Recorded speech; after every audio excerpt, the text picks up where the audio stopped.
todo el mundo lo celebra, ¿no? Sin muchas veces saber lo que realmente se está celebrando, lo que hay detrás de toda esta celebración de Halloween, que es lo que vamos un poco a profundizar. Vamos a ver entonces Halloween como cosa explicativa, lo que es, explicaremos también lo que es la solemnidad de todos los santos y daremos una explicación un poco mayor tal vez a lo más importante, que es el acto de caridad mayor que podemos hacer en estos días, que es precisamente con los fieles difuntos. Entonces serán los tres aspectos que veremos en esta charla. Entonces vamos a comenzar con Halloween, que muchas veces se presenta como una cosa inocente, pero vamos viendo que no es tan inocente. Siempre vamos viendo que hay un lado de oscuridad, de oscuridad y de cosas de miedo, de monstruos, de todo ese tipo de cosas que sabemos que está presente en Halloween. Muchas veces se nos puede presentar como una cosa simpática, como una cosa inocente, entre comillas, ¿no? Entonces, en dibujos animados, cuántas veces en películas hoy en día nos van bombardeando, ¿no? Halloween, Halloween, ¿para qué? Para que nosotros también nos acostumbremos a eso y también nosotros vayamos celebrando, por si los americanos o quien sea celebra Halloween, ¿por qué nosotros no vamos a celebrarlo? Si es una cosa tan inocente, donde los niños, ¿qué hacen? Se visten, se disfrazan y piden golosinas, una cosa tan inocente como eso. Pero vamos a ver que hay cosas más que están por detrás, ¿no? Aquí, por ejemplo, hay un dibujo, ¿no? Uno de estos dibujos que aparecen dos niños y ya entre los niños se están leyendo la mano. Cosas de esoterismo, cosas de ocultismo. Ya desde pequeñito se le acostumbra a cosas así. Eso va contra el primer mandamiento, evidentemente. Entonces, por un lado simpático, muchas veces nos llevan ¿a qué? A un lado siniestro, a un lado oscuro, a un lado diabólico, podríamos decir, como vamos a ver en reflexiones, en declaraciones de otras personas, ¿no? Entonces, no es tan inocente como nos presentan disfrazar a los niños solamente. Disfrazan a los niños, ¿pero qué? Muchas veces de brujas, de ogros, de monstruos, de demonios, de zombies, de vampiros, todo eso. Si a una madre o a un padre, los que están aquí o a cualquier sitio, le dijesen, su hija es una bruja, pero por favor, ¿usted qué está diciendo? Está faltando a mi hija, me está ofendiendo. Su hijo es un vampiro, es un monstruo. Pero oiga, por favor, le voy a partir la cara, ¿no? Entonces, no, nadie quiere que le digan eso. Pero hoy en día los padres, una vez al año, los disfrazan de brujas, los disfrazan de monstruos, los disfrazan de vampiros. ¿Por qué? No nos damos cuenta de lo que estamos haciendo. No nos damos cuenta que estamos cediendo ante todo lo que está por detrás de Halloween. Porque Halloween, como veremos, es la celebración. Bueno, no me voy a adelantar, vamos a paso por paso. Entonces, de todo ese lado simpático vemos que hay un lado oscuro. Entonces, un lado en el que se celebran las fiestas, se celebran las cosas de la oscuridad, se celebran las cosas del miedo, fuego, etcétera, etcétera. Es el lado, en el fondo, verdadero de Halloween. La adoración al Señor de la Muerte, o Samaín, invocado para pedir prosperidad, salud, saber del futuro, influencia que ha degenerado en una celebración que mantiene la fiesta de la muerte. Los sacerdotes celtas, los druidas, de gran influencia, eran hechiceros, magos, videntes. El festival al dios de la muerte se realizaba el 31 de octubre, con sacrificios de animales y en ocasiones especiales incluso de humanos, para poder adivinar el futuro. Hacían todas estas cosas, ¿para qué? Para adivinar el futuro. Cosas paganas, rituales paganos. Tenebroso, como podemos ver, es el origen de Halloween. Es uno de los aspectos de Halloween. Entonces, todo nos habla tenebroso. Esoterismo, cosas que asustan, que no fomentan la inocencia de los jóvenes. A un joven, a un niño, que hay que fomentarle la inocencia.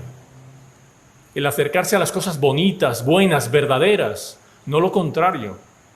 Esos son los trascendentales del hombre, lo que llevan a Dios, a la persona a Dios. Si yo no llevo por la bondad, por la belleza, por la verdad, no voy a llevar a Dios, voy a llevar a otro ser, que es el ser de la oscuridad, el padre de la mentira, el padre de las cosas feas, de lo horrible, de las cosas que dan miedo, oscuras, tenebrosas.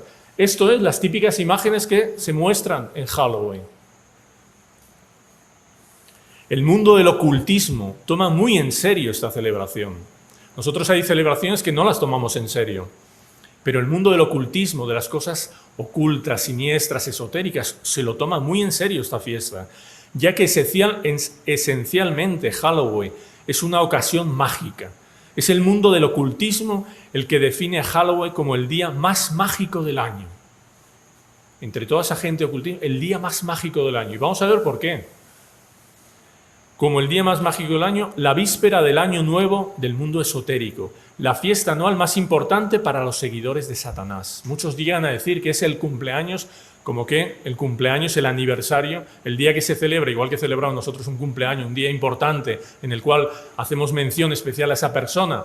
El día de Halloween es el día que se celebra como que oficialmente a Satanás. Y no es broma.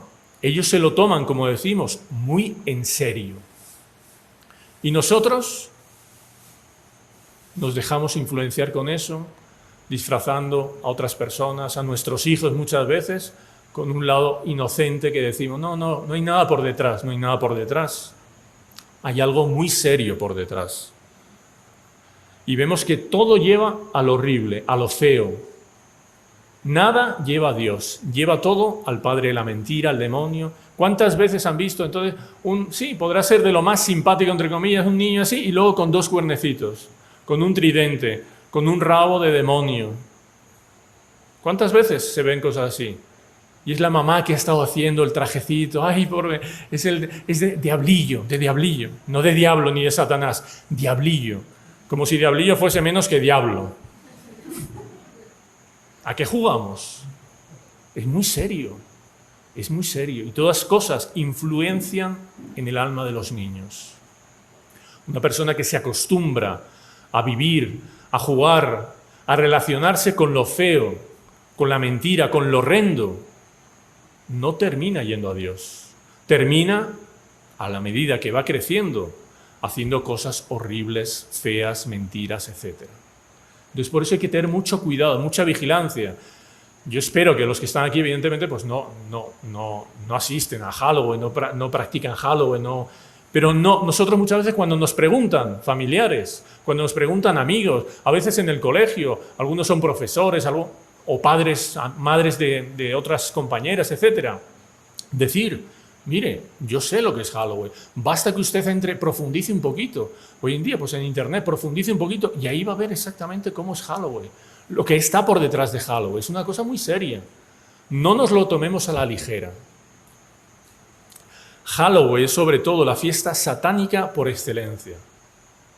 Esto, si mal no recuerdo, esto lo decía el padre Amot, un exorcista de la diócesis de Roma. Es el cumpleaños del diablo, celebrando en todo el mundo por sus seguidores. El día y la noche con mayor número de misas negras, profanaciones eucarísticas, abusos terribles de menores que desaparecen, etc. Aquí todo el mundo sabe, me imagino, lo que es una misa negra. La misa es donde nuestro Jesucristo se hace presente con su cuerpo, sangre, alma y divinidad. Los católicos celebramos ese gran misterio donde nuestro Jesucristo se hace presente. Los que adoran, los que tienen el demonio como su señor, ellos crearon otra cosa, porque todo en esa iglesia es todo burlesco de la iglesia católica. Entonces celebran también su misa negra. ¿Y entonces qué hacen? Con hostias consagradas por un sacerdote católico, claro que sí. Hostias consagradas realmente. Ellos las roban, o las compran muchas veces. Hay tráfico de hostias consagradas. Hay personas que se dedican a eso. Roban hostias consagradas y luego las venden. Y depende de dónde sea, del lugar donde sean, tienen más valor o menos valor. ¿Por qué? Porque ellos tienen fe en que ahí está nuestro Señor Jesucristo y por eso ellos quieren esas hostias consagradas. ¿Para qué? Para hacer ceremonias horribles en las cuales se profana, se insulta, se hacen las mayores barbaridades que no dan ni para comentar aquí a nuestro Señor Jesucristo, que está presente en las especies del pan. Entonces, ese día, el día de Halloween, es el día donde más actividades de misas negras, de cosas diabólicas hay a lo largo del año. ¿Por qué? Porque están celebrando a Satanás. Y es el mejor regalo que le pueden hacer. Una profanación de nuestro Señor Jesucristo. Qué cosa horrible, ¿no? No les pone a uno como que... Qué cosa indignante. Y nosotros muchas veces lo vemos como una cosa simpática, Un caramelito, claro que sí, venga, un caramelito, vamos a disfrazar al niño. ¿Y qué está por detrás de todo esto? La ofensa a nuestro Señor Jesucristo. ¿Cómo es seria la vida? ¿Cómo son serias las cosas, ¿no? Y cómo nosotros tenemos que también aprender a profundizar, a ver las cosas de frente y con seriedad.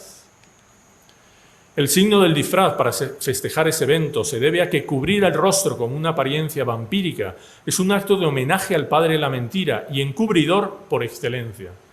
El padre de la mentira es el primero que se encubre, siempre viene mintiéndonos a nosotros. Cuando nos tienta, él viene siempre encubriéndonos, con una apariencia de algo bueno. Y nos dice, no, haz tal cosa. Luego lo hacemos y nos damos cuenta de lo mal que hemos hecho. Mentiroso demonio, me has engañado. ¿Por qué? Porque va el encubierto, mostrándonos algo que como que nos va a gustar, pero luego sabemos que es el pecado.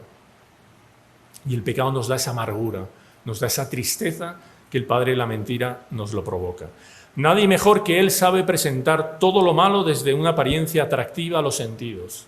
Él es el especialista en presentar atractivamente a los sentidos especialmente las cosas. ¿Para qué? Para que nosotros nos dejemos llevar. Entonces es muy importante entender todo esto que está por detrás de esta fiesta. Celebrar Halloween no es del agrado de nuestro Señor Jesucristo.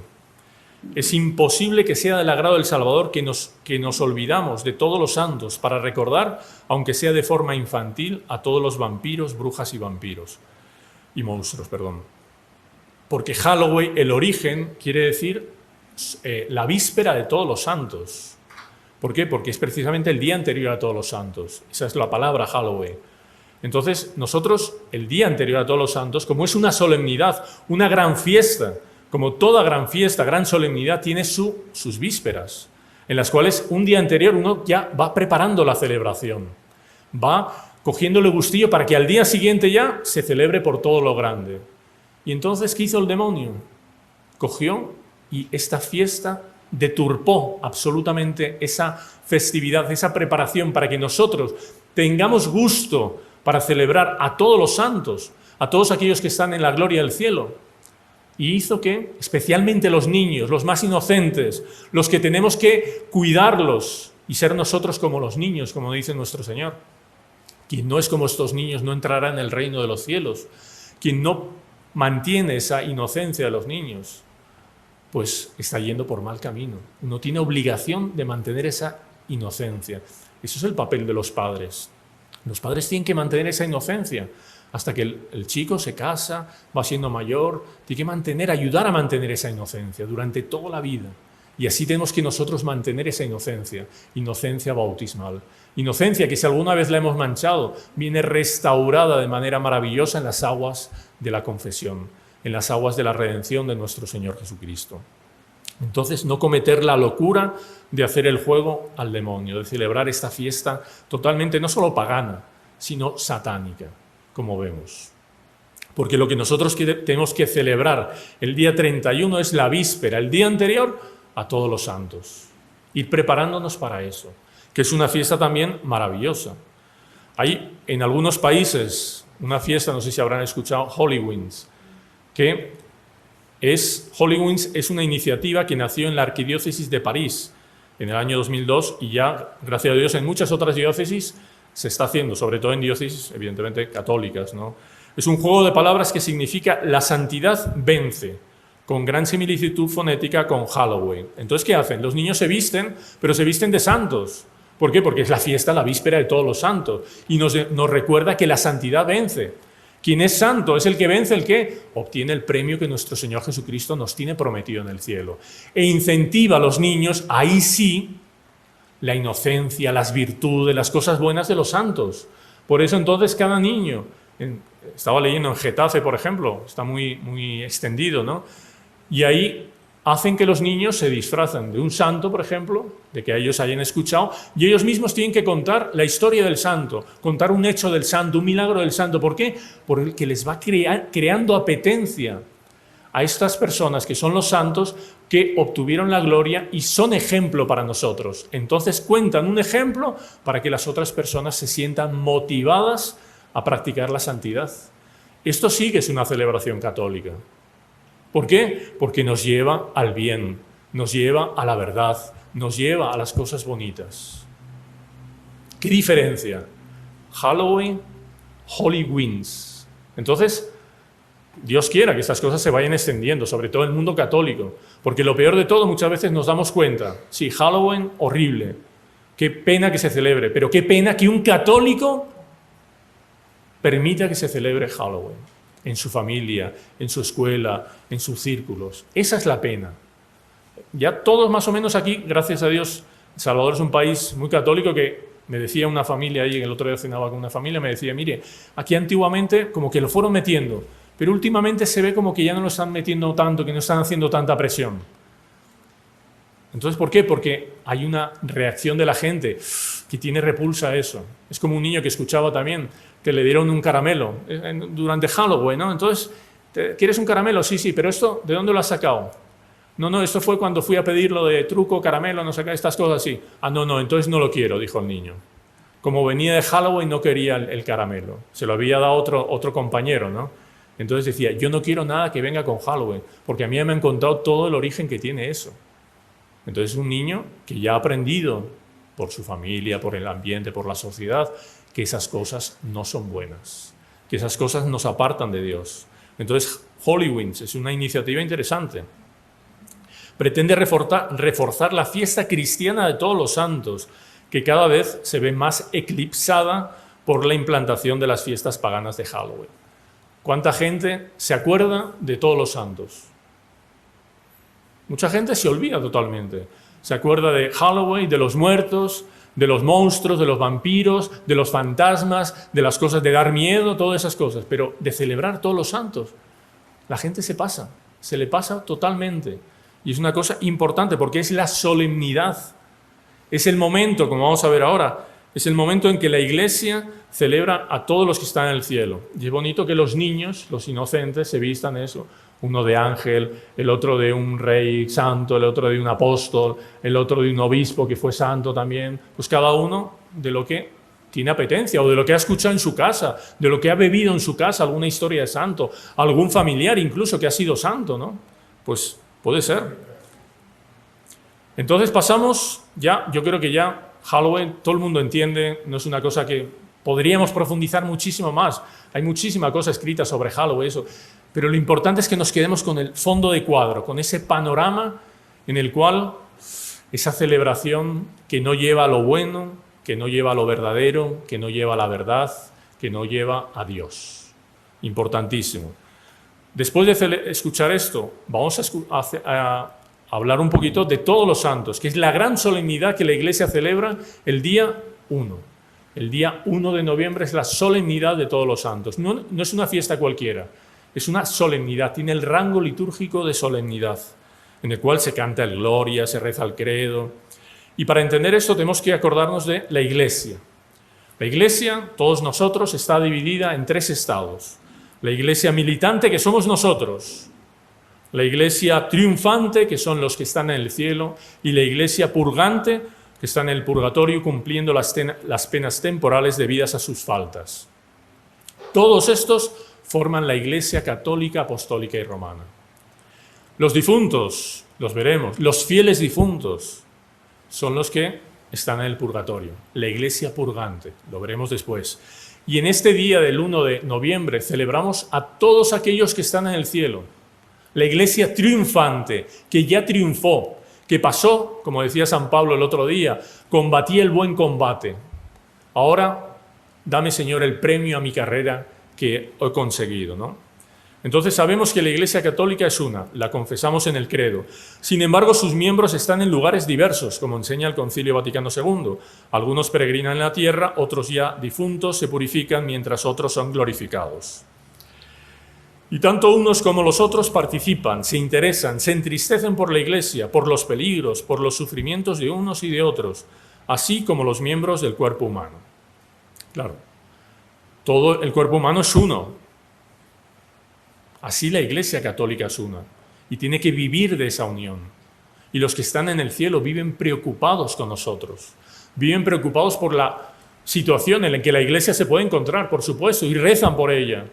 Y nosotros tenemos que pedir la intercesión de ellos, de estos santos, de estos que ya obtuvieron la gloria del cielo, pedir su intercesión. Es una necesidad que nosotros tenemos, porque la Iglesia nos los presenta como intercesores y también como ejemplos. Lo que decía, los niños que se visten de santos. ¿Por qué? Porque son un ejemplo. Y entonces le cuentan a otro niño una historia de santo. Por eso muchas veces en las homilías, en reuniones, en charlas, se cuentan vidas de santos. ¿Por qué?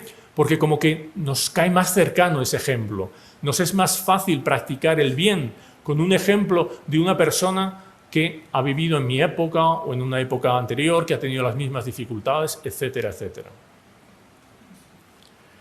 Entre la tierra y el cielo puede tener cabida en el itinerario del alma fiel una estación intermedia de purificación. El Catecismo de la Iglesia Católica nos enseña que por ella pasan los que mueren en la gracia y la amistad de Dios, pero imperfectamente purificados. Estos se han salvado, sí, pero tienen que purificarse. Esto lo veremos, son los difuntos, son los fieles difuntos. En la solemnidad de todos los santos, la Iglesia conmemora a todos aquellos que ya se encuentran en la plena posesión de la visión beatífica que ven a Dios cara a cara, que ya tienen el premio de la gloria eterna. Es el premio de la gloria, incluidos los no canonizados. Esto es importante que lo entendamos, porque muchas veces pensamos que la fiesta de todos los santos es para todos los santos que ya son canonizados. Entonces, ¿hay santos que no están canonizados? ¿Sí o no? ¿Hay alguien en el cielo que yo podría decir que no es santal? Es santal, lo que pasa es que no ha sido canonizado con todo. Es un santo, evidentemente, pero no tiene el título porque no se ha hecho un proceso canónico en el cual se estudia todo según la causa de los santos, etc. Pero esa persona ni necesita que le hagan el curso. Ella está en el cielo, feliz. Creo que fue San Felipe Neri, me parece que fue este caso. Que él, antiguamente existía en la causa de los santos, cuando le estudiaban el proceso de canonización, había una persona que estaba el abogado y otro que sería como que el fiscal, que se llamaba el abogado del diablo. Entonces era el que buscaba las cosas malas o difíciles de explicar del santo. ¿Para qué? Para impedir o para que el otro describiese bien cómo era el santo, para que brillase más todavía. Entonces veía las cosas difíciles de explicar. Y entonces a San Felipe Neri le pusieron que era muy bromista, que vivía riéndose de todo, que era un guasón, que no sé cuál. Entonces, ¿qué pasó? Llegó el proceso de canonización y estaban en esa discusión, y entonces unos que no hay que canonizarlo, no se puede poner este como ejemplo de la Iglesia, este sí, no sé. Y entonces él se apareció. Y se apareció riendo, riéndose de todos así. Y ahí todo el mundo se quedó, claro, asustado, ¿no? Imagínense. Entonces, todo el mundo asustado, y a él dijo: santo o no santo, yo estoy en el cielo. Si ustedes me hagan santo o no me hagan santo, me da igual, yo estoy en el cielo ya. Entonces, en el cielo hay cantidad de personas que a lo mejor no han sido canonizadas. ¿Cuántos tal vez familiares que nosotros hemos tenido se han salvado? Personas que han estado en situaciones horribles, pero en último momento han recibido a un sacerdote. Lo han aceptado la gracia de Dios, han aceptado a Jesucristo que lo ha visitado la última vez, ha recibido la unción de los enfermos y esa persona se ha salvado. ¿Cuántas veces uno como sacerdote ve situaciones así? Personas que han tenido, quién sabe qué vida habrán tenido, ¿no? Pero en un último momento reciben esa gracia. Uno le da, los confiesa, le da la unción de los enfermos, le da la bendición apostólica con indulgencia plenaria, le da todo lo que la Iglesia nos da en esos momentos, y la persona al poco tiempo, a los días, a las horas, muere. Esa persona, evidentemente, se salva. Esa persona se va al cielo. Entonces, todas esas personas que se han ido al cielo y que ni sabemos nosotros, es donde nosotros las estamos celebrando el Día de Todos los Santos. Por eso es importante nosotros celebrar, nosotros rezar, nosotros pedir la intercesión de estos santos, porque ellos están deseosos de ayudarnos, deseosos de interceder por nosotros, deseosos de obtenernos gracias de Dios para que nosotros también sigamos el camino que ellos emprendieron. Por eso, importantísimo esta celebración, solemnidad de todos los santos. En muchos lugares hoy en día no es precepto. No hay, pues por las conferencias episcopales hoy en día, pues varios han cambiado porque como no es fiesta en el país, entonces para facilitar, para que no sea un impedimento, la gente no tenga que cumplir. Entonces, en muchos sitios hoy en día no es precepto. Aquí por lo que incluso nos dijeron, eso del canonista, no es precepto, en el catecismo ponía una de las fiestas del precepto siempre todos los santos por la importancia del precepto, por la importancia, perdón, de todos los santos, de la solemnidad. Entonces, muy importante esta solemnidad, no la dejemos pasar, porque es un llamado para que todos nosotros, seamos santos también.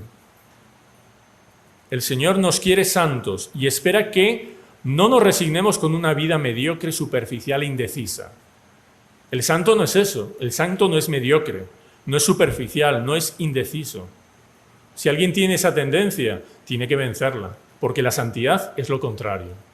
La santidad es aquel que está decidido a enfrentar al demonio, a enfrentar al mundo, a enfrentar la carne, a enfrentar nuestras debilidades. Y los santos nos muestran ese ejemplo.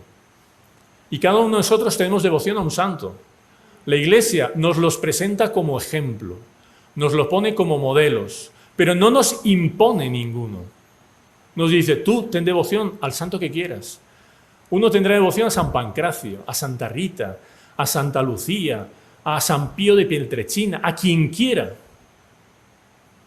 ¿Por qué? Porque es ahí donde nosotros nos sentimos más cercanos con ese espíritu de ese santo, con esa persona. Yo siento una facilidad para yo también ser santo.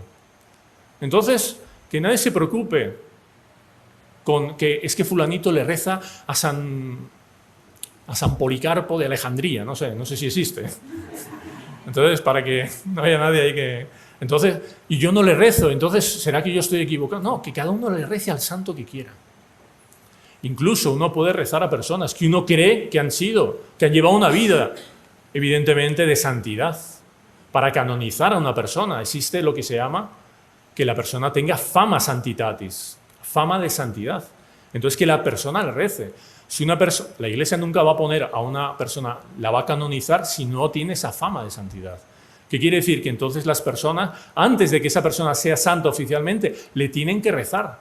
Entonces yo puedo rezar a una persona que sé que ha llevado una vida virtuosa, o incluso que yo rezando a esa persona he recibido gracias de Dios, porque ella es una intercesora de Dios, un intercesor de Dios. No es que la estamos adorando, no estamos venerando, no. Yo estoy, por medio de esa persona, acercándome a Dios. Y luego veremos incluso lo que pasa cuando yo ofrezco oraciones o cuando yo pido oraciones por personas que creo que están en el purgatorio o que están en el infierno. Mientras no llegamos allí al cielo, podemos relacionarnos con esa enorme pleyade de hermanos celestiales, miembros del mismo cuerpo, por un canal directo mucho más eficaz que cualquier medio de comunicación, la oración. Por medio de la oración nosotros nos comunicamos con los santos, por medio del amor a Dios. Lógicamente, en el amor a Dios nos encontramos todos, todo el cuerpo místico de la Iglesia, y el amor a ellos en cuanto unidos a Dios. Tengamos la certeza que desde lo alto nos miran con benevolencia, ruegan por nosotros y nos protegen. Por eso es bueno tener cada uno de nosotros santos protectores, por eso se llama. Mi santo protector es tal, el santo protector de mi pueblo es tal. Y uno tiene que tenerle devoción, porque realmente es el santo que nos protege, es el santo que quiere ayudarnos. Y nosotros tengamos devoción, hagamos actos de amor, ofrezcamos oraciones a ese santo, pidamos su intercesión, etcétera, etcétera. Entonces todos los santos que están en el cielo nos recuerdan, porque es una fiesta importantísima también por eso, nos recuerdan que todos nosotros estamos llamados también a ese cielo. No nos podemos olvidar. Y nosotros vemos aquí la maldad de la fiesta de Halloween, que quiere quitar, que quiere ocultar, que quiere solapar precisamente esta fiesta, que es la de recordarnos el llamado a la santidad de todos nosotros. Cuando nosotros nos olvidamos de ese llamado a la santidad, yo tengo que ser santo, yo tengo un objetivo, yo tengo una meta. ¿Qué es lo que pasa? Yo empiezo a flojear, empiezo a entibiar, empiezo a desanimarme y empiezo, lógicamente, a pecar. Me aparto de Dios. ¿Por qué? Porque no tengo esa meta bien clara. La meta de la santidad la tenemos que tener todos los días. A pesar de que yo he caído, a pesar de que yo he cometido una falta. Por eso el propósito de enmienda, después de la confesión. Punto fundamental. Yo hago ese propósito. No, yo pequé, yo cometí las faltas, yo he tenido dolor de los pecados, tengo amor a Dios, yo quiero mejorar y yo voy para adelante. Dios me concede el perdón y la misericordia. Y esa es la gran alegría de la santidad, es esa, es el comenzar todos los días, levantarse y seguir para adelante. El santo peca 7 veces al día, dice la Escritura. No es que peca 7 veces mortales, no. Son faltas, imperfecciones, pequeñas faltas, pequeñas cosas que podría mejorar. Así nosotros tenemos que hacer todos los días, ir mejorando, ir mejorando. Por eso es importantísimo el examen de conciencia. Si hay alguien que no está acostumbrado a hacer examen de conciencia, una de las mejores armas para santificarnos es el examen de conciencia, porque uno se analiza y ve cómo ha sido su día, y uno hace el propósito, por amor a Dios, de ser mejor. Hay muchísimas otras armas, evidentemente, para la santificación. Por supuestísimo, los sacramentos, que son fuente de gracia directamente para cada uno de nosotros. Meditar, por ejemplo, la pasión de nuestro Señor Jesucristo. Tener un crucifijo en casa y de vez en cuando quedarnos mirando al crucifijo, pensando simplemente en lo que nuestro Señor Jesucristo hizo por nosotros. Un aspecto, que es lo que hacemos en los misterios dolorosos. Uno va meditando, no solamente rezar las 10 Ave María, uno tiene que, oración mental, utilizar la cabeza, que a veces la tenemos en otro lugar, se ha ido volando la cabeza a otro sitio y la boca sigue rezando, pero la cabeza la tenemos que tener, la coronación de espinas. Nuestro Señor Jesucristo, cómo fue coronado de espinas, esa corona de espinas que yo le veo en la cabeza, cada gota, nos dice incluso Revelaciones que una de las espinas casi que le atraviesa el ojo, le salió por el otro párpado, ¿no? Entonces, cosas así que uno siente realmente el dolor. Y yo cuando peco, yo estoy haciendo precisamente eso. Yo soy de los que le está golpeando con un palo la corona de espinas para que le entre más, le entre más. Yo cuando pienso en eso, yo estoy apartándome del pecado. Yo estoy queriendo no ofender a Dios. Entonces son herramientas que tenemos a nuestro alcance para ser santos, para caminar por las vías de la santidad. Pero tenemos que tener muy claro, el santo no es mediocre, el santo es decidido. Yo tengo que decidirme a ser santo. Y con la gracia de Dios, con la intercesión de Nuestra Señora y de todos los santos que están en el cielo, todos los ángeles que están dispuestos a ayudarnos, nosotros, evidentemente, lo vamos a obtener. El que no es santo es porque no ha pedido esas ayudas extraordinarias, necesarias al cielo. Entonces pasamos al último punto, a los fieles difuntos, la conmemoración de los fieles difuntos. Hemos visto Halloween, Halloween's, todos los santos, ¿no? Y llega este día cae en sábado concretamente, que es el día 2, la conmemoración de todos los fieles difuntos. Ya no es un día que es solemnidad, no es fiesta. ¿Por qué? Porque bien, es verdad, como hemos dicho antes, que son personas que ya se han salvado, podemos decir. Ellas ya han muerto y bueno, ya tienen el cielo garantizado, ya lo tienen, pero tienen que purificarse. Entonces todavía no estamos en una celebración total. No estamos en una solemnidad porque no estamos celebrando todavía que están en la gloria. Están purificándose. Entonces es el momento ¿de qué? De rezar. Es el momento de aliviarles en el sufrimiento. Es el momento de pedir o de ofrecer nosotros auxilios para que ellos salgan cuanto antes. Y es por eso que la Iglesia en este día, en la conmemoración de todos los fieles difuntos, a todos los sacerdotes les da la potestad de celebrar 3 misas. Cualquier sacerdote católico ese día puede celebrar 3 misas sin ningún problema. Incluso en el ritual, en el misal, hay 3 formularios de misas. ¿Para qué? Para que celebre cada misa con un formulario distinto. ¿Por qué 3 misas? Porque la Iglesia es madre y ella quiere sacar al mayor número de almas posibles del purgatorio, especialmente ese día, el día que recuerda a los fieles difuntos, a todas aquellas personas que están en el purgatorio.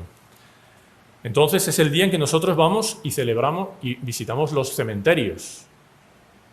Visitamos los cementerios, vamos a ver que incluso hay una indulgencia plenaria para quien visita los cementerios, lo veremos después. Pero no es el día de los muertos en general, es el día de los fieles difuntos. Hay una diferencia. Los muertos pueden ser personas que han muerto y por desgracia se han ido al infierno, se han condenado. Llevaron una mala vida. En la Iglesia no está celebrando, no está rezando por esas personas, porque lógicamente no podemos rezar por alguien que está en el infierno. Primero porque La iglesia hemos dicho que es la iglesia triunfante, la iglesia purgante y la iglesia militante. No hay iglesia infernal, o no sé cómo, no existe. Gracias a Dios que no existe. No, quien muere y va para el infierno salió de la iglesia. Es uno de los mayores castigos en el infierno, haber salido de la iglesia católica, apostólica y romana. Tenemos que tener tanto amor a la iglesia que tiene que ser un verdadero pavor para nosotros, el miedo, no ir al infierno y salir de la iglesia, nunca. Entonces el alma que va al infierno no se reza por ella, porque está condenada por toda la eternidad. Se reza por los fieles difuntos, por los que murieron de una manera fiel y están pasando un tiempo en el purgatorio, lavando sus faltas. Decíamos antes, entre el cielo y la tierra puede tener cabida en el itinerario del alma una estación intermedia. Entonces, entre el cielo y la tierra, una estación intermedia. El catecismo nos enseña que por ella pasan los que mueren en la gracia y la amistad de Dios, pero imperfectamente purificados. O sea, la persona muere en gracia de Dios. ¿Qué quiere decir morir en gracia de Dios? Cuando uno está en gracia de Dios. Todo el mundo lo sabe, me imagino. Se quedan callados para no responder al mismo tiempo. Yo lo sé, yo sé que es por eso. Voy a beber agua para...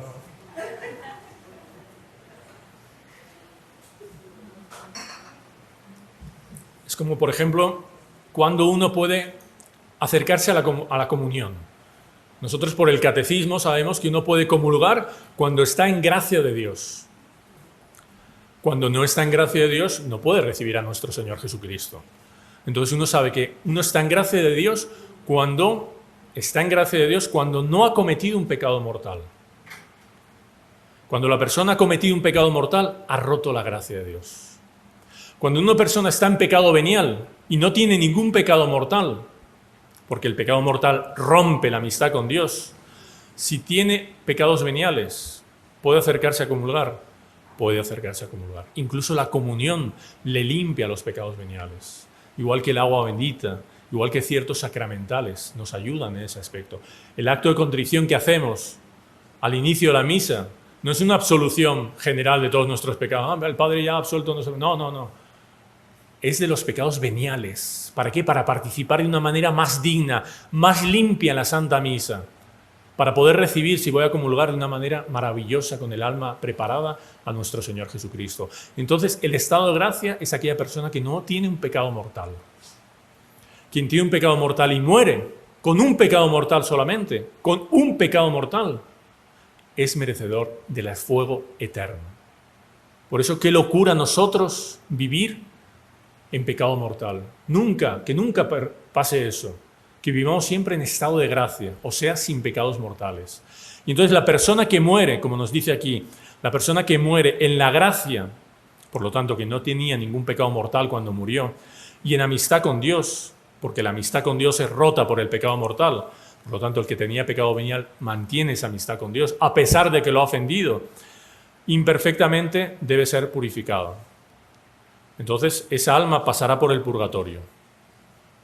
Y de esas llamas purificadoras llegará un día en que saldrá. ¿Qué nos dice el catecismo sobre el purgatorio? Cada hombre después de morir recibe en su alma inmortal su retribución eterna en un juicio particular. Todos nosotros seremos juzgados, tendremos el juicio particular que refiere su vida a Cristo, la vida que hemos hecho en relación a Cristo, bien a través de una purificación, bien para entrar inmediatamente en la bienaventuranza del cielo, para condenarse inmediatamente para siempre. Los que mueren en la gracia y en la amistad de Dios, como ya hemos explicado, pero imperfectamente purificados, aunque están seguros de su eterna salvación, sufren después de su muerte una purificación a fin de obtener la santidad necesaria para entrar en la alegría del cielo. O sea, ya se han salvado, pero su alma tiene que ser limpia, tiene que ser purificada de esos pecados veniales, de esas imperfecciones, de esas faltas de, a veces sacrificios que tuvo en su vida, mil cosas que en el purgatorio será limpio, será purificado y volverá su alma en el estado bautismal. Por eso es bueno siempre recordar la imagen que cuando uno asiste a un bautizo, ¿no? El sacerdote le impone una vestidura blanca. Esa vestidura blanca, y en la oración lo dice y recuerda en la explicación que hace a los padrinos, a los padres, así tiene que ser el alma. vestidura blanca, limpia, inmaculada. Así tiene que ser presentada al final de nuestros días. Por eso es importante mantenerla inocente, mantenerla limpia, mantenerla sin mancha. La oración, las indulgencias, los sacramentales, mil cosas, la confesión, los sacramentos, por supuesto, ¿no? Nos van limpiando de todas esas imperfecciones, aquí en la tierra. Pero todo eso también entra mucho en otra charla que dimos sobre el purgatorio. Quien quiera profundizar más, hay otra charla que ya dimos sobre el purgatorio. Pero está muy unida a los fieles difuntos, evidentemente. La Iglesia llama purgatorio a esta purificación final de los elegidos, que es completamente distinta del castigo de los condenados. Los condenados son para toda la eternidad. Los que son purificados serán purificados como máximo hasta el final de los tiempos. Ahí ya solo habrá cielo y solo habrá infierno. O sea, el purgatorio no es eterno. La Iglesia ha formulado la doctrina de la fe relativa al purgatorio, sobre todo en los concilios de Florencia y de Trento. La Iglesia ha honrado la memoria de los difuntos y ha ofrecido sufragios en su favor, en particular el sacrificio eucarístico. Por eso los sacerdotes celebran 3 misas, porque es lo más importante que uno puede hacer para los difuntos, el sacrificio eucarístico, para que una vez purificados puedan llegar a la visión beatífica de Dios. La Iglesia también recomienda la limosna, las indulgencias y las obras de penitencia en favor de los difuntos. Entonces, si queremos ayudar a los difuntos en estos días, ¿qué podemos hacer? Misas. Podemos hacer limosnas. Podemos ganar indulgencias, como vamos a explicar ahora, para ellos. Hay ciertas indulgencias incluso que nosotros solo podemos ganarlas para ellos. Son indulgencias directamente para ellos. Otras indulgencias plenarias que yo los puedo ofrecer por los difuntos. Obras de penitencia en favor de los difuntos. Pequeños sacrificios. Entonces hay ciertas cosas que a mí me gustan, me encanta comer tal cosa. Hoy me voy a sacrificar. Hoy no me voy a echar azúcar en el café, que me encanta con azúcar, no sé qué. Hay una persona ahí que es que cuando la veo, entonces me voy a acercar y voy a hablar con ella. Voy a hablar media hora con ella, entonces. Y voy a hacer un sacrificio por los difuntos, para que salgan del purgatorio cuanto antes. Y me ayuden a tener paciencia desde el cielo. Entonces, son cosas maravillosas que podemos hacer todos nosotros por los difuntos. Importante. Son obras de caridad. Pregunta, ¿las almas del purgatorio participan de la visión beatífica, participarán de la visión beatífica algún día? Todos ya sabemos la respuesta. Sí, pero todavía no tienen bien blanca la vestimenta para la fiesta. La ropa nupcial todavía tiene manchas y aquellas manchas que solo el sufrimiento limpia. Entonces, cuando sean limpias del sufrimiento, por el medio del sufrimiento del purgatorio, ahí pasarán a la visión beatífica en el cielo. Las almas de los justos son aquellas que en el momento de separarse del cuerpo por la muerte se hallan en estado de gracia santificante y por eso pueden entrar en la gloria. El juicio particular les fue favorable, pero necesitan quedar plenamente limpias para volver a ver a Dios cara a cara. El tiempo que un alma dure en el purgatorio será hasta que porque es una pregunta que muchas veces la gente pregunta, ¿hasta cuándo voy a estar en el purgatorio? La gran pregunta, ¿cuánto tiempo tendré que pasar en el purgatorio? El tiempo de un alma dure en el purgatorio será hasta que esté libre de toda culpa y castigo. Inmediatamente terminada esta purificación, el alma va al cielo. El purgatorio no continuará después del juicio final. O sea, en el momento en que yo purifique mi alma, limpie mi alma, los castigos cesarán. Vendrá Nuestra Señora, los ángeles y me llevarán para el cielo. ¡Qué maravilla! ¿Cuándo será eso? Dependerá. ¿Dependerá de qué? De cómo me haya portado yo aquí en la tierra. Todo se juega aquí en la tierra. Depende de cómo me haya aprovechado yo de las misas, por ejemplo. Veremos la importancia de una misa cuando yo estoy vivo, porque a nosotros nos gusta mucho ofrecerla por los difuntos, y es importantísimo. Pero es que una misa vale muchísimo más estando vivo que estando muerto. A nosotros nos vale muchísimo más una misa bien vivida, estando vivos, que 1000 misas después de muertos. Por eso es importantísimo vivir la Sagrada Eucaristía de una manera con atención, de una manera llena de fe, de ardor, prestando atención en todo lo que ocurre alrededor del altar, dejándonos tocar por nuestro Señor Jesucristo, con su palabra, con su presencia. Lo mismo con cualquier otra cosa, los sufrimientos. Lo que decía antes, no, señora, me voy a ir con usted, voy a hablar media hora con usted, porque es lo que más me cuesta. Hay ciertas personas que no las aguanto, pero de repente yo, por no aguantar esas personas aquí en la tierra, en el purgatorio, ¿cuánto tiempo voy a estar? Ay, si hubiese estado media horita hablando con esa persona, el purgatorio que me hubiese quitado. Y hay personas que no se quedan, porque a veces tenemos la idea romántica y hollywoodiana de Hollywood, así, yo voy al purgatorio y me quedo 3 días, 3 horas, 5 años, como mucho. Hay personas que van a estar hasta el fin de los tiempos. Hasta el fin de los tiempos, no, hasta el fin del mundo. Hasta el fin del mundo. Y no soy yo que lo dice. Vamos a ver esto y luego lo vemos quién lo dice. Pensaba que era aquí ya. ¿Qué son estas manchas que deben purificar en la otra vida? Son resquicios de apego exagerado a las criaturas, apegos exagerados a las criaturas, imperfecciones, pecados veniales, todo eso hay que limpiarlo. Así como la deuda temporal de los pecados mortales. Todo pecado mortal tiene una deuda temporal, como vimos en las indulgencias, en otra charla que también tiene mucha unión con esto. La deuda temporal de los pecados mortales ya perdonados en el sacramento. El sacramento de la reconciliación nos perdona, pero queda algo que hay que pagar todavía. Entonces, eso se paga con sacrificios, y si no lo pagamos aquí en esta tierra, lo pagaremos en el purgatorio. Las almas del purgatorio tienen la certeza de haber conquistado el cielo.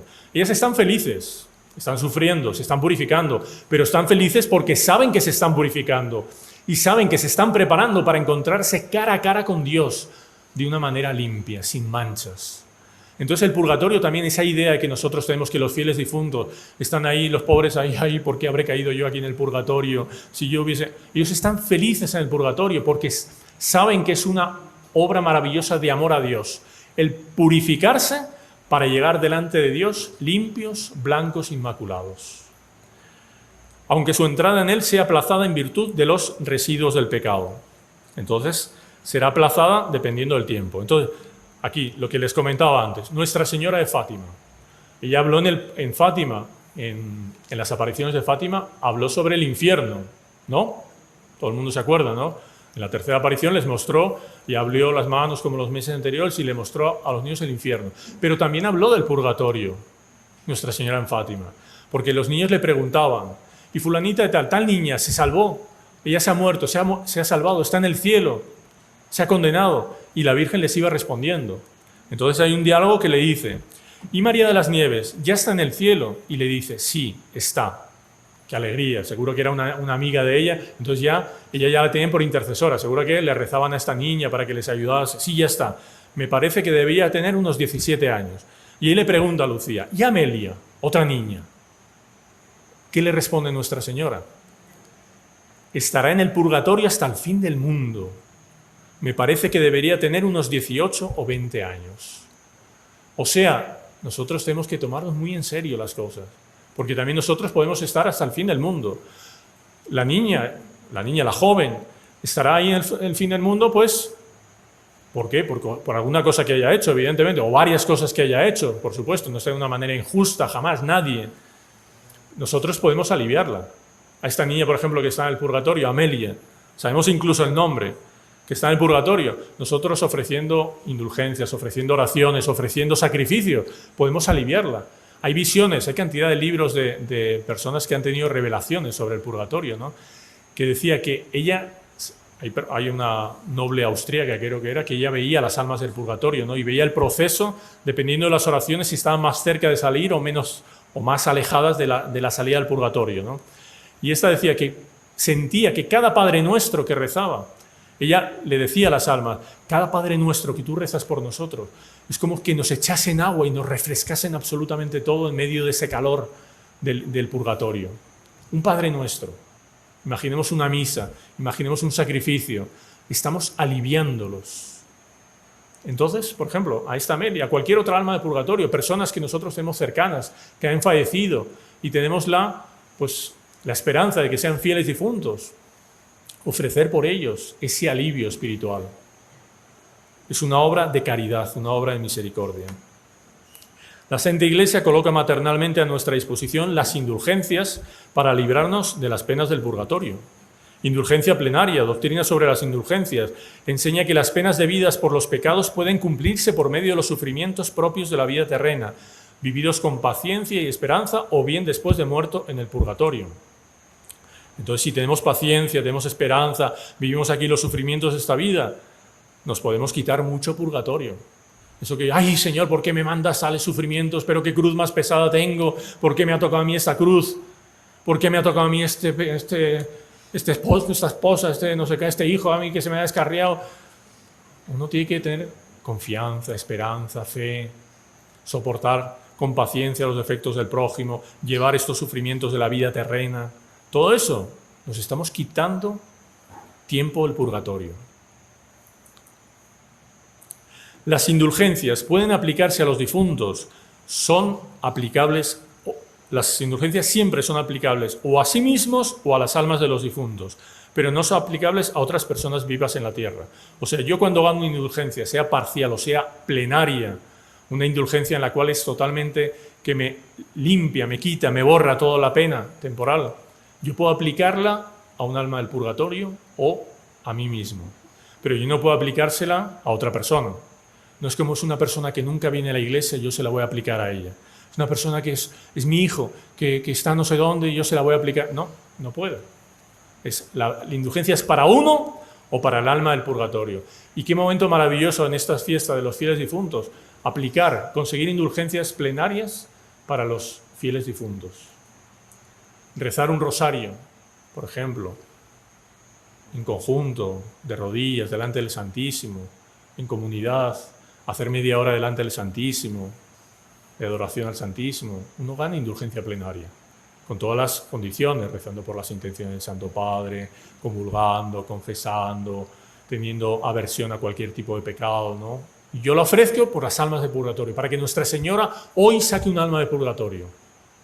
Ya pensaron qué maravilla, ese alma del purgatorio, evidentemente, luego va a preguntar, ¿quién me ha sacado aquí? No ha sido ahí, mire, ahí, aquella persona. Entonces va a interceder por ella. Entonces es muy importante que nosotros hagamos apostolado mutuo entre la iglesia triunfante, la purgante, la militante. Algunas indulgencias solo pueden aplicarse a los difuntos. Algunas indulgencias no son ni siquiera para mí, solo para los difuntos. Por ejemplo, rezando por ellos. En un cementerio se consigue una indulgencia plenaria, parcial. Si yo voy a un cementerio, cada vez que yo visito un cementerio y rezo por los difuntos, ellos tienen una indulgencia parcial, un alivio que ellos encuentran, y tal vez sea el alivio necesario que necesitaban para salir. Esas oraciones. A veces yo digo, no, tantas veces he ido al cementerio ya, hoy, este año no voy a ir al cementerio. Ya me lo sé, ya me lo conozco, nadie se va a ir de ahí. No, entonces no. Yo voy y rezo por ellos, y tal vez son las oraciones que necesitaba una persona para salir al cielo. Entonces, no ahorrar oraciones por los difuntos. Que puede ser plenaria esa indulgencia si se hace en los días del 1 al 8 de noviembre. Cuando yo voy a un cementerio, por eso se incentiva, la Iglesia incentiva que las personas vayan al cementerio. Entre el día 1 y el 8 de noviembre yo voy al cementerio a visitar a los fieles difuntos y rezo por ellos. No es solamente estar un ratito ahí en silencio, poner una flor ahí. No, es rezar por ellos, que es lo más importante que podemos hacer. Que a veces nos olvidamos, vamos al cementerio, limpiamos la lápida, no sé qué, ponemos una flor de plástico y nos vamos. No, rezar por los fieles difuntos. Yo puedo obtener entre el 1 y el 8 de noviembre, una cada día, una por día, indulgencia plenaria para los difuntos. ¿Qué apostolado maravilloso podemos hacer por la iglesia purgante? Entonces, está en nuestra mano. Comentarios de santos. Asistir a las almas del purgatorio, a los fieles difuntos, por lo tanto, dice San Francisco de Sales, es hacer la mayor obra de misericordia, o más aún, es practicar de la manera más sublime todas las obras de misericordia juntas. Importante. Entonces, si queremos hacer una obra de misericordia, ahora en estos días, tenemos la posibilidad de hacerla por los difuntos, por los fieles difuntos. Monseñor Juan dice, pidamos a Nuestra Señora de la Buena Muerte, así como a los santos ángeles que nos ayuden y obtengan el favor de morir en la plenitud de la gracia, que nos cabe en plenitud del cumplimiento de nuestra misión y en la plenitud de nuestra perfección del alma. ¿Por qué? Porque si pedimos eso, evidentemente vamos a ser librados del purgatorio. Nosotros queremos ser santos y la idea de un santo es querer ir directamente al cielo, no ser ni siquiera fiel difunto, ir directamente a ser santo y morir con esa gracia, pedir esa gracia a Nuestra Señora, a los santos ángeles. Decía, y nuestra perfección de alma y de vida espiritual de manera que ni siquiera conozcamos el purgatorio, que ni siquiera pasemos por el purgatorio. Uno tiene que ser, por lo que decía antes, uno de los comentarios, el santo no es mediocre. Este es el típico ejemplo de oración que no es mediocre. Es una oración osada, que yo, Señor, porque a Dios le podemos pedir todo, que yo tenga una santidad de tal manera, que sea fiel a Dios de tal manera que no pase ni siquiera por el purgatorio. Oremos por las almas necesitadas, ofrezcamos la Santa Misa, demos limosna, démosle sacrificios y hagamos que otros se vuelvan devotos fervorosos de las benditas almas. ¿Quién será el mayor beneficiado? Nosotros mismos. Entonces siempre incentivar con otras personas. Cuando rezamos el rosario, en familia, a veces, por las almas del purgatorio, por las almas del purgatorio. En las misas, yo siempre, aunque no lo diga físicamente, yo tengo una intención puesta siempre de rezar por las almas del purgatorio. Siempre. Todas. Hasta mi última misa, si alguna vez me olvido, ya tengo esa intención puesta de rezar siempre por las almas del purgatorio. Así tenemos que ser nosotros siempre, rezar por las almas del purgatorio, no cansarnos. Porque un día estaremos nosotros, tal vez ahí, y estaremos, por favor, que alguien se acuerde de mí, nadie reza por mí. Nosotros tenemos que, esa obra de misericordia. Cuando ellos reciben el amor de los que aún estamos aquí, hecho alabanza a Dios, no solo se consuelan, sino que acortan su sufrimiento, acortan el sufrimiento y lo devuelven cuando llegan al cielo, intercediendo por quienes lo supieron ayudar a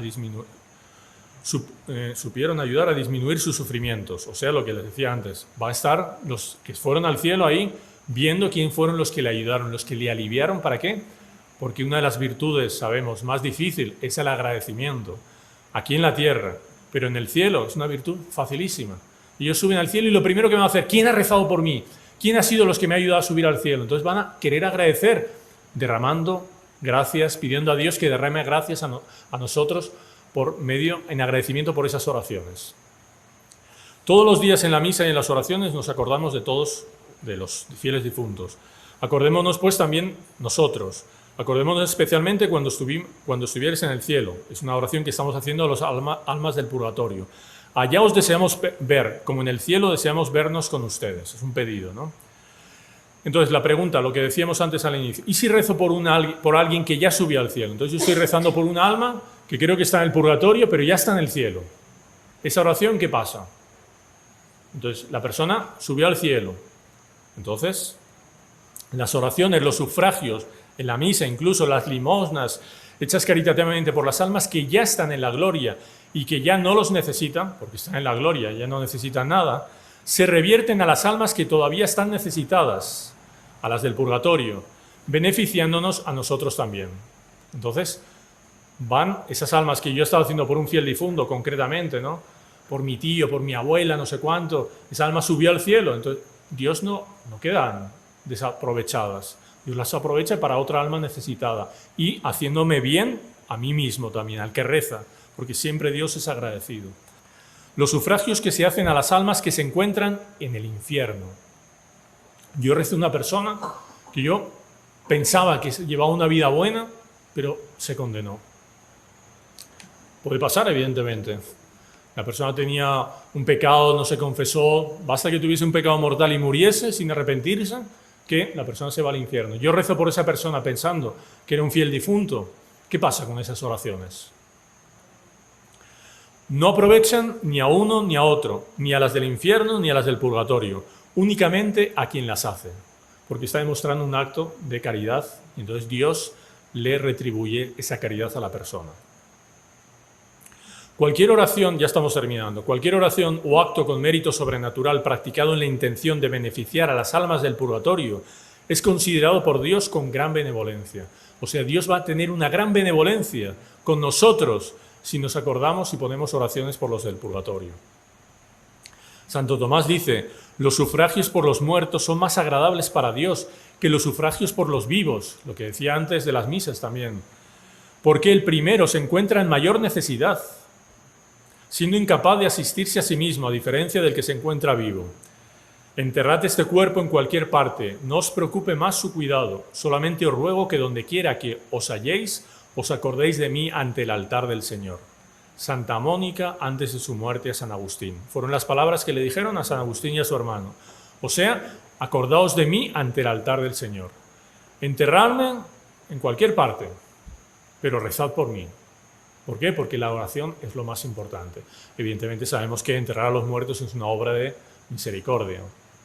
Entonces vemos cómo nosotros tenemos en esta solemnidad de todos los santos, en esta conmemoración de los fieles difuntos, la posibilidad de obtener gracias maravillosas. La intercesión de los santos para nosotros. La intercesión de la Iglesia triunfante para la Iglesia militante, nosotros que estamos militando en esta tierra.